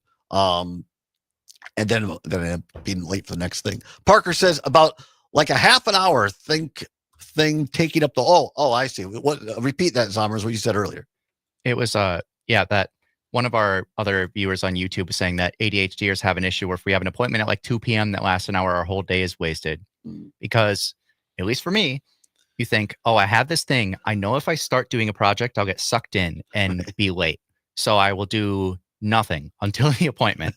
And then after the appointment, you're like, well, I just spent the whole day doing nothing. And then this appointment, and you feel bad about yourself. Yeah. So apparently our friend Parker, our colleague Parker, does the same thing. It's easy to do, right? Meanwhile, Pat Kreitlow chiming in says, I sense I clearly haven't given Parker enough to do. No, I think Parker's fine. I think Parker's absolutely fine. Pat Kreitlow. Although, I could use more things to do, so maybe I can help Pat out. Well, we'll see. 855-752-4842. 855-752-4842. Off the text line on WMDX in Madison, Paul in Madison says, it depends on what your situation is right now. The other is better. Other meaning what? Not enough to do? It's just the grass is always greener on the other side. Oh, I see. All right. Yeah, that's true, right? When you have too much to do, you're like, I wish I didn't have so much. And then when you don't have anything to do, you're like, well, I'm bored. Although I'm not bored very often. Are you ever people that say, I'm bored, I have nothing to do? I don't get that. No, I don't get that either. It's like I said before, it's all right. I have time to do something. There's so many things I want to do. What am I going to do? It's never. And if I truly don't have anything pressing, it's like, I can actually read a book. Right. I can have a cup of coffee, or I can go for a walk, Category, too much to do or not enough to do. 855-752-4842. 855-752-4842. On the phone line for the old hometown of Richland Center on WRCE, Whistler. Whistler, too much to do or not enough to do. What's worse? Not enough to do. In my mind, there's always stuff to be done. But physically anymore, getting old, man. It's like it takes too much time to do anything. Right. So I don't know. Takes longer to do it. Yeah. Yeah, I get that. I always want to do it. How are things out there? Always be accomplished. How is the weather out there in beautiful Boaz area of Richland County, Whistler? Well, I'll tell you what. The sun is shining. Nice. Hazy. Hazy. Calm. And it's, I'd say, about 45, 50 degrees. All right, very good. There's your weather forecast from Richland County from Whistler. We appreciate it, Whistler. Thank you so much for calling up there in the old hometown, the old home county, the Driftless. It feels like home because it is Richland County.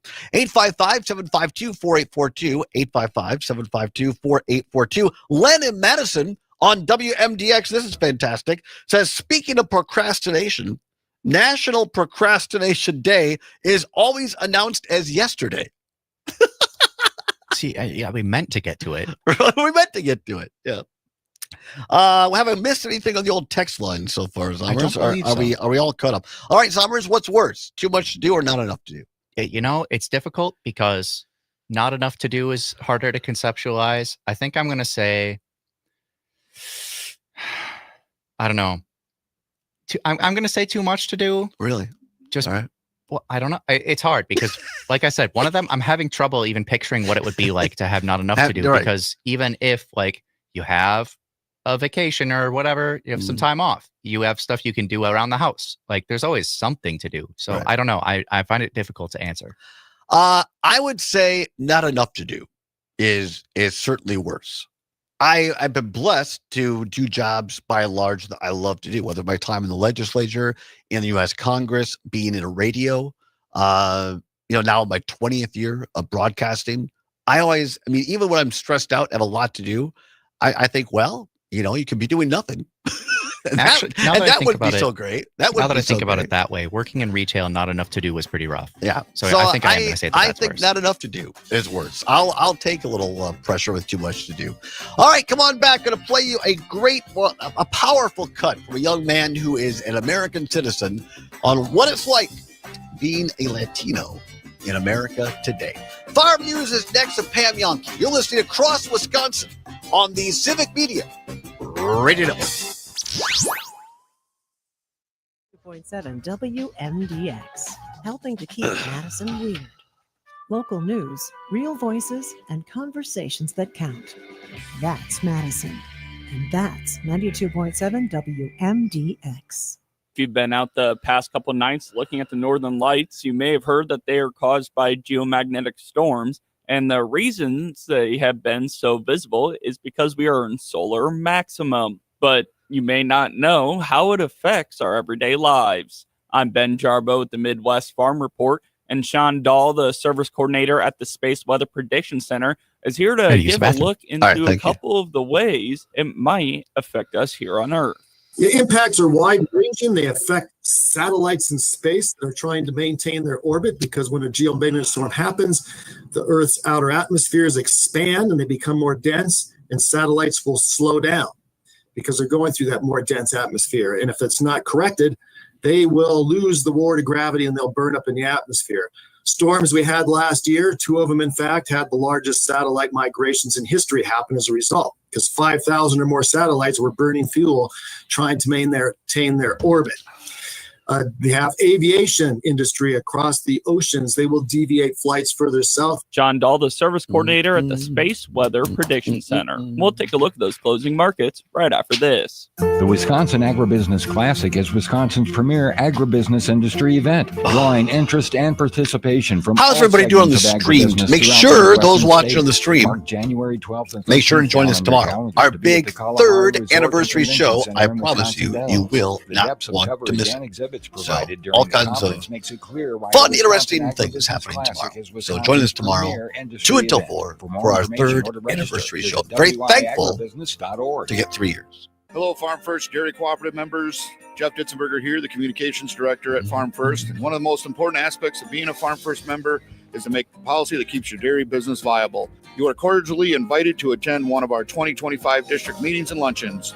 Join us to learn what your cooperative has accomplished and to discuss policy and elect delegates to represent you.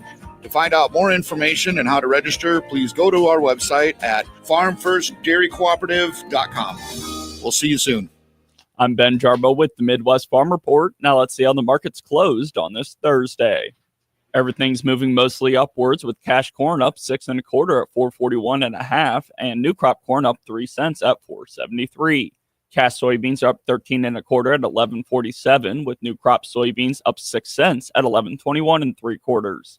Taking a look at wheat, December contracts are down 1/4 at 5.35 3/4, and July wheat remains even at 5.75. Class 3 milk for December is up 11 cents at 16.73 a hundredweight, with January contracts up 7 at 16.01 a hundredweight. 40-pound blocks of cheese closed up 1/4 at 155.5, and butter closed up 5 1/4 at 155.25. For the Midwest Farm Report, I'm Ben Jarbo. Parallel parking in Madison? Impossible. Finding real conversation on the radio? Probable. With 92.7 WMDX. I'm meteorologist Rodney Price. A mostly sunny Thursday afternoon. A light south breeze developing with highs in the mid-50s, mid-30s tonight, and mostly clear skies across the area. A big jump in temperatures heading into Friday with sunshine. Afternoon highs in the lower 60s. Right now, it's 51. Nobody had to tell your grandparents not to drive while using their typewriters. Why should it be any different for us kids and our cell phones? Distracted driving was the cause of more than 3,000 deaths in 2022. Come on, we're smarter than this. Let's put down the phones and focus on the roads. Drive safe, everybody. Don't drive distracted. A message brought to you by the National Highway Traffic Safety Administration, Project Yellow Light, and the Ad Council. This is Robert Pilot, host of Native Roots Radio. On our show, we talk about Native issues like treaties, protecting Mother Earth, and holding our elected officials accountable. You'll also hear from Turtle Island voices like Arvina Martin, State Representative Heather Keeler, Ruth Anna Buffalo, Dr. Anthony Stately, State Senator Mary Kunish, Robert Lilligren, and Bob.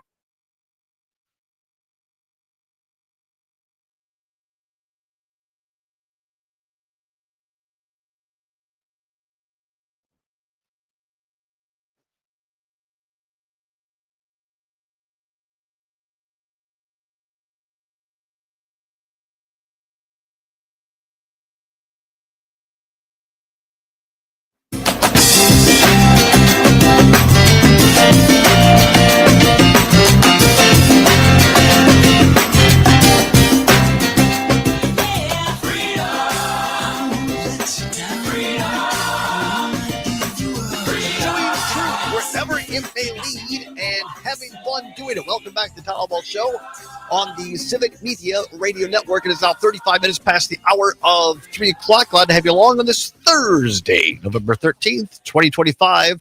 Aaron Zommers on the board. Want to get into this a little bit because talked a lot about this on this show before. Big issue of immigration out there. And I think whatever the issue is, right, it's always better, at least in my mind, to understand things if you can, as the late, great Judge Weissman from Tennessee was fond of saying, put it down there where the chickens can get at it. And this individual, Zomer, has helped me out because I don't have the clip in front of me right now. I don't think it says which city council this is in front of, but it is a city, perhaps Portland, in Oregon. Yeah, it doesn't say which city. But it's in the state of Oregon where Donald Trump and the Trump administration have ginned up, and Kristi Noem, with her Botox and hair extensions and all, have ginned up the ICE machine and are making it untenable in some conditions to really basically walk around in the streets as a Latino person. And it's easy for us, I think, as non-Latinos, I'm a white guy. And well, how does this feel? How does this affect you? So Zomer is like 2 minutes long-ish, something like that. Somewhere on that. So bear with me. I understand it's a little bit tough to listen to, but just bear with me and listen to this. And just remember, this is somebody's son. This is somebody's grandson. This is somebody's nephew. This kid is an American citizen. And he had the chutzpah to show up at a city council meeting and testify before the city council in the state of Oregon. Roll the clip, please, Zommers. Tell you guys that I'm scared for my parents to walk out their house because I might not be able to say goodbye to them if they go to work. I might not ever be able to say bye or see them again if you guys don't side with us. And I'm scared because of it, because they fought so hard to come here and choose a life for their kids. And I really hope you guys do hear what everyone in this room has been saying. And I hope you guys do side with us, because we are fighting for our rights. And we are getting treated like animals because people judge us by the color of our skin and the way that we talk. And we have a president that acts like a child and doesn't side with us because of the way he thinks about us. And we have a police department that doesn't do anything about us, and that we are here fighting more than they are. So I hope that you guys actually do hear what everyone in this center is hearing or talking about, so you guys can side with us and listen to what everyone's saying, because everyone is scared. I'm scared that I'm never going to be able to see all my friends again. I'm scared that their parents are going to be gone one day. I'm scared that all of us are going to have to fend for ourselves. I'm scared that one day at school that I'm going to get like held by people that I don't know, people that are covered, people that I can't identify because they wear masks and they don't properly ID themselves. I'm scared that everyone that I love I'm not going to be able to see them again, because even though that they're U.S. citizens, they don't care about us. They treat us like dogs. They treat us like animals. No one here cares about us because of the color of our skin. So I'm asking you guys, every single one of you guys that are sitting up here, to actually hear us and do something about it, because I'm tired of it. I'm tired of telling my mom and dad every day after school that, have you seen the new video of ICE pulling someone over because they color their skin? I'm tired of everything. And I hope you guys really do something about it, because I really do want something to change, because I should not live like this as a 16-year-old. I shouldn't be scared. I should be focusing on school, and I can't even focus on school. That is the testimony before a city council. My assumption is Portland. I don't know that to be true, but it's in the state of Oregon, by a 16-year-old young man who had the courage of imagine that. Imagine the courage it took to live in that fear and yet have the courage and conviction to come before in public in front of a city council and say those things. He is an American citizen. His parents are American citizens. And he is petrified to go to school. He is petrified for his kids or for his parents to leave the house. Every day, leaving and not knowing whether he'll see his family again. And then we wonder, why do they have low test scores? Why aren't they showing up to class on time? Why are they not getting their homework done? He's just trying to be a 16-year-old kid. He should be enjoying homecoming or marching band or football practice, hanging out with his friends, playing video games, going to a movie. That's what that kid should be doing. And to have to worry about on a daily basis whether he or his family will see each other every time they leave the house.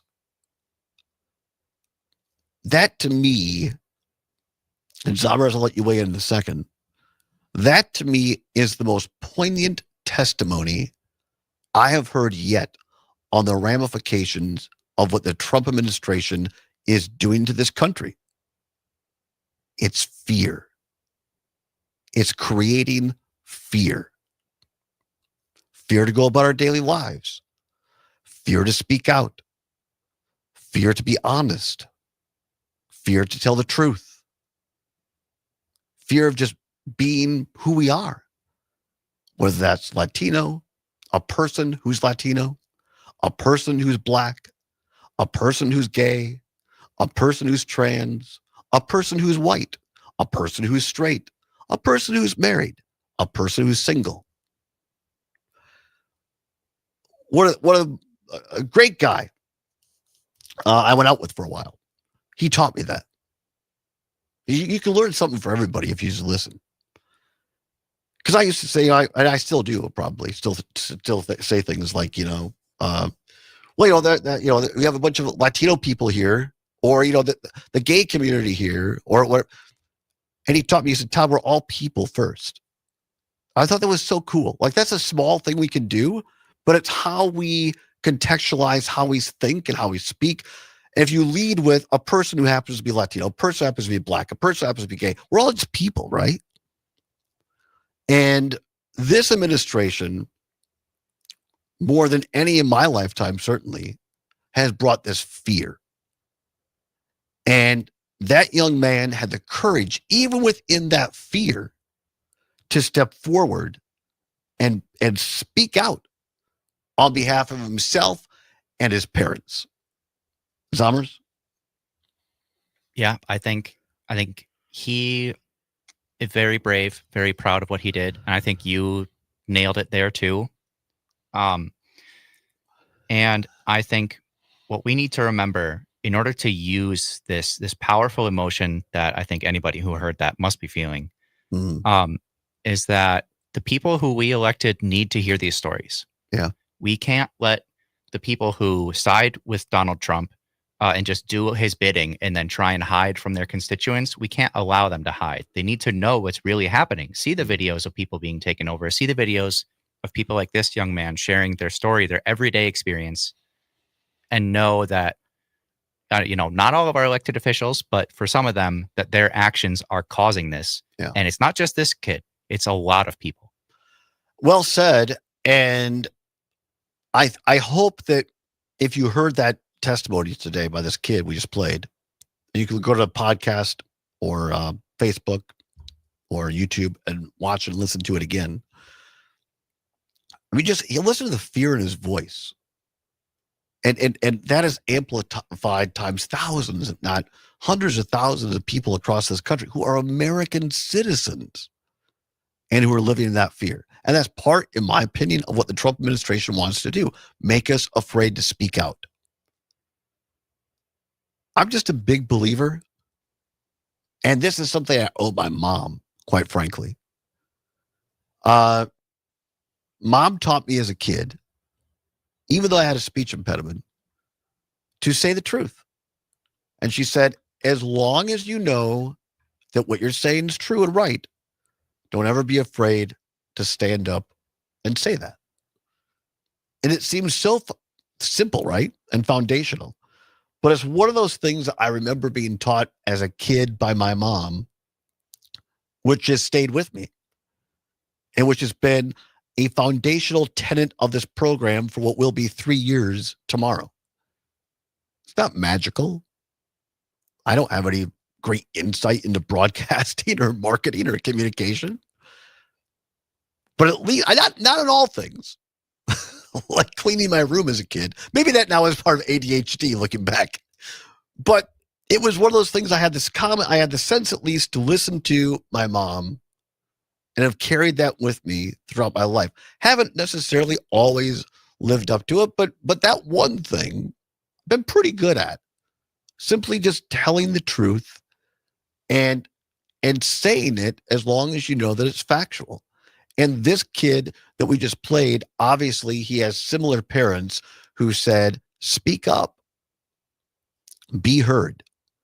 And I think that's the takeaway from this. We'll be interested in your phone calls, 855-752-4842, 855-752-4842. There's a lot of screeching that goes on today, right? In this industry, talk radio, in television, certainly, by pundits, online, certainly, right? But I hope that all of us will take a moment and listen to what that kid just had to say that we played for you. That he shouldn't have to live in fear. And how do we address that? Certainly going to the ballot box next year is going to be fundamental. That's our one big chance, you guys. Protests are great. I'm not here to bag on protests, right? It's our First Amendment constitutional right to protest, as long as it's peaceful and respectful. But we all have the ability. You don't have to have a microphone. You don't have to have a daily talk show every day to say the truth. You can bring it up to your friend group. Thanksgiving. Don't get in a family argument. Well, Todd doesn't say the truth. But the little things, right? When we hear a racist comment, when we hear a homophobic comment, when we hear a trans comment, anti-trans comment, hey, dude, lay off on that, all right?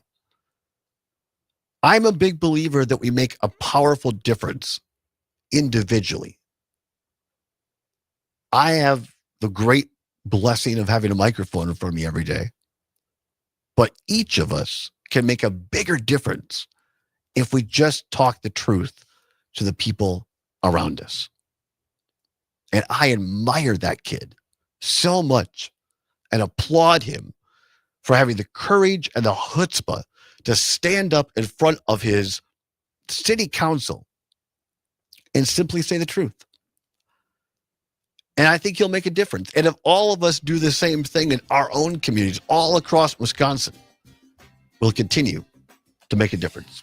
All right, come on back, 855-752-4842, 855-752-4842. Going to wrap up the show today. I look forward to tomorrow after this on the Civic Media Radio Network.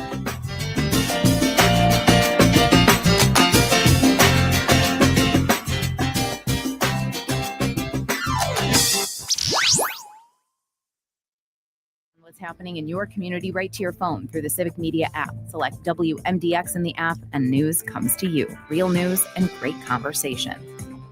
School sports are played by humans, coached by humans, and officiated by humans. So the next time you're sitting in the stands at a school athletic event, please remember this and maintain your humanity, especially when it comes to judging and critiquing athletes, coaches, and officials. Please show your fellow humans some respect. They'll appreciate your empathy. This message presented by the WIAA and the Wisconsin Athletic Directors Association. Keeping you connected to your local community. Here's Terry Barr with the Civic Media Radio Network. If you've ever snapped a photo at Lambeau Field, turns out you're in good company. A new study from sports analyst PixWise shows the legendary home of the Green Bay Packers ranks among the most Instagrammable stadiums in the NFL. Researchers looked at every venue, then counted the times fans tagged it on Instagram. Lambeau Field scored big, landing at number 7 with more than 218,000 hashtags. Fans point out the mix of history and heart that makes Lambeau so photogenic. From the frozen tundra and the old school bleachers to the modern updates that still honor its past. So at the top of the list, well, MetLife Stadium in New Jersey, home to both the Giants and the Jets. By the way, Soldier Field in Chicago ranks 4th. But when it comes to capturing that perfect game day moment, few places shine quite like Green Bay's own Lambeau Field. Until next time, I'm Terry Barr. Seems like nobody in America agrees on much of anything these days. But can we agree the federal government shouldn't tax people into poverty? If you work full-time, you should be able to afford your basic needs. Don't you think? We're the patriotic millionaires. We believe your full-time job should cover what it costs to live. You think your first $45,000 of income should be tax-free. And multimillionaires? We should pay more to fund your tax cut. Go to first45taxfree.com to learn more. A working class tax cut paid for by millionaires. That's an idea we can all agree on. I'm hungry. What's cooking? Oh, no, not me. It's your turn. Oh, we're back to taking turns? Yes. Well, how about Sugar River Pizza? Oh, yeah. Now they can cook. I could really go for some of that 12-hour smoked pulled pork. Ooh, and some pasta. Okay, now I'm hungry. Sugar River, here we come. And they have that great kids menu, too. We don't have any kids. Right. That's beside the point. The point is, I'm hungry. You're hungry. Let's go. Yes. And we should talk about having some kids. Get in the car, Bob. Sugar River, Sun Prairie, Verona, New Glarus, and catering. Nightlight with Pete Schwaba. We have Emerson Lehman in the studio. I don't get excited about gardening. My wife will say, it's going to be gorgeous this weekend. We should work in the yard. I'm like, why would we penalize ourselves for having beautiful weather by going outside? My dad, I went home to visit one summer. My dad's out moving.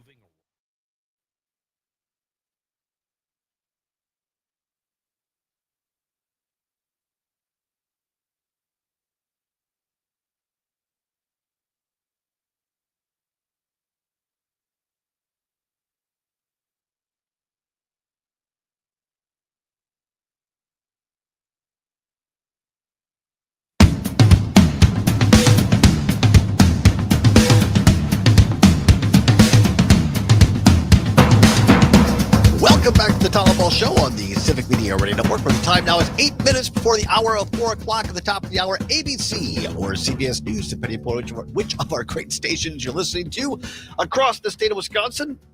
A weather update for you and a great sports update by Mike Clemens, our great sports reporter. And then another fine edition of the Maggie Dawn Show every afternoon between 4 and 6. Maggie Dawn, followed by another great edition of Nightlight with Pete Schwaba, the Schwabinator. Very good. 855-752-4842, 855-752-4842. Roger in Stevens Point listening in on the show on the great station WFHR says, hey, Todd, I believe the 16-year-old that testified is from Hillsboro, Oregon. Thank you very much, Roger. I appreciate that. Yes. Thanks to Roger's information there, I was able to confirm that is accurate. Very good. So we played that clip, and if you didn't hear it, go back and listen to the podcast or the YouTube channel. Took a lot of courage for that young man, 16-year-old, to come forward and testify in front of the Hillsboro, Oregon City Council. What it's like being a Latino person in today's day and age, particularly with all the ICE goofiness that's going on these days. Coming up tomorrow, Zombers, by golly, we'll have our 3rd anniversary. There will be cake tomorrow, Zombers. Leave it to be a surprise tomorrow, but we have cake ordered. Put the order in earlier this week, so there'll be a 3rd anniversary show cake from Batch Bakery. Ooh, they make good stuff. They make very good stuff. Does it have any nuts in it? No, just Good, for good. you, because it is a nutless cake that has been ordered for tomorrow. I think there is a little raspberry in it, though. Well, that doesn't kill me, so we're good. That's very good. So we'll do that. Might dial up a couple of old friends from the show, have them on tomorrow. Peter Rapine, who I'm told now may be a scratch. He may be Might not happen? He may be Oh. traveling to his girlfriends in Vancouver. The Canadians are calling, as they say. He did mention he was going to go back up there soon. So Yeah, absolutely.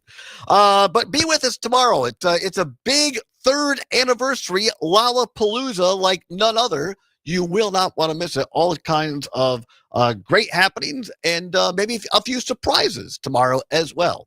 So be with us tomorrow. That should be a lot of fun.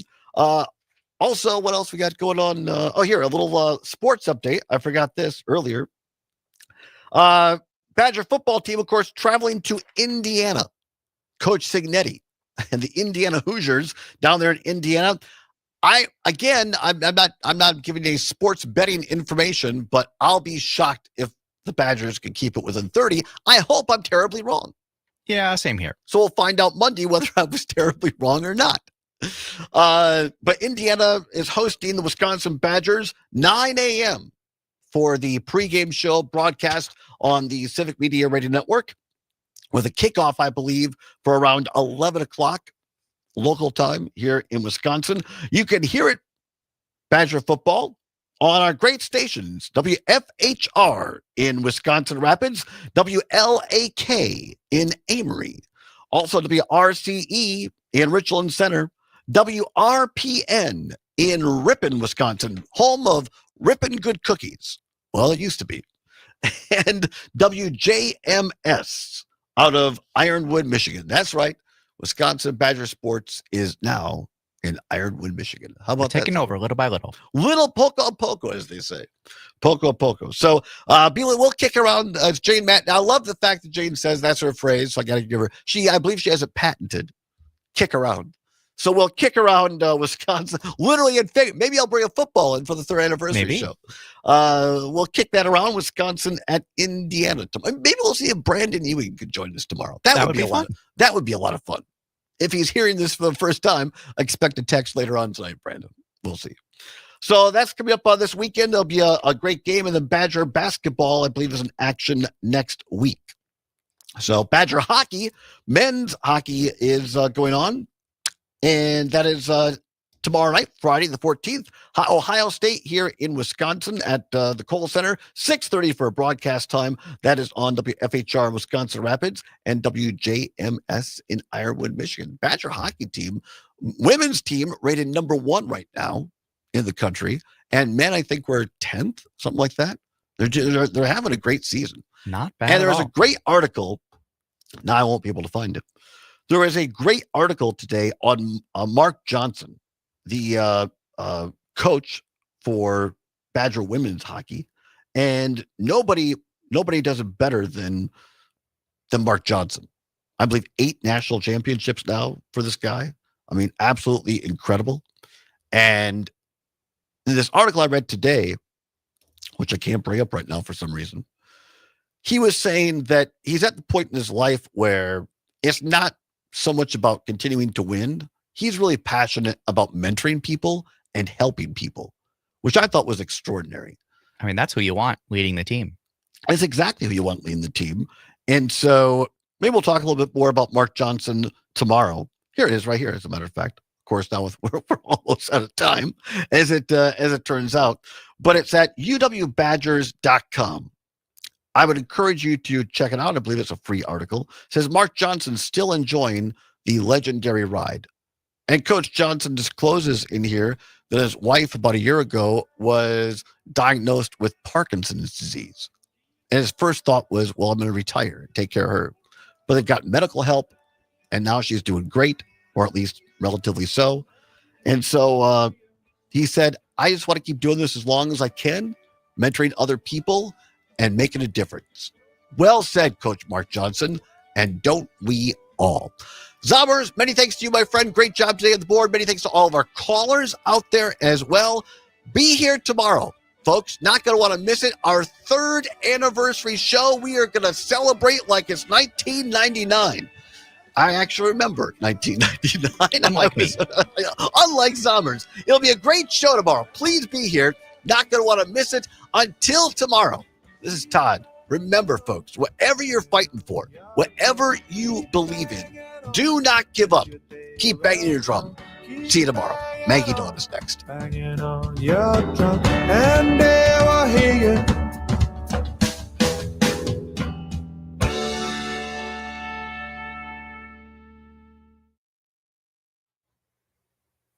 All right, everybody. Adios. All right. Thanks, everybody. See you tomorrow.